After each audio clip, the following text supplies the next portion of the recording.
जी हाँ, नमस्कार दोस्तों, स्वागत करते हैं आप सभी को आपका यूट्यूब चैनल अंदाज भोजपुरी। जी बता दूं कि भोजपुरी गायक रमेश रेशमिया और सृष्टि भारती जी का एक बहुत ही हाई लेवल गाना आप सभी के बीच आ रहा है। जी हाँ दोस्तों, यानी कि ऑर्केस्ट्रा सॉन्ग और लगन में खूब बजने वाला। जी हाँ दोस्तों, गाना पूरी तरह से बवाल है, जो कि भोजपुरी गायक रमेश रेशमिया और सृष्टि भारती जी सॉन्ग को मिलकर पूरा किए जी।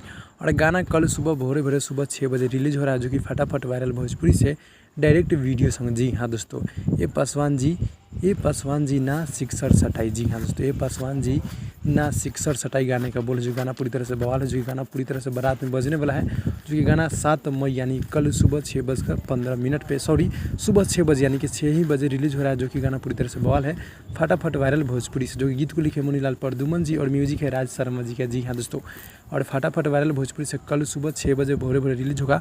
आप लोग देखिएगा, जो कि सृष्टि भारती जी रूट में है और अपना स्टार यानी कि रमेश रेशमिया जी। जी हाँ दोस्तों, तो गाना कल सुबह भोरे छूटेगा, आप लोग रेडी हो जाइएगा। जो कि डायरेक्ट वीडियो सॉन्ग है, बहुत ही हाई लेवल का है। जी हाँ दोस्तों, तो फाइल मिलते हैं अगले वीडियो में, तब तक के लिए धन्यवाद।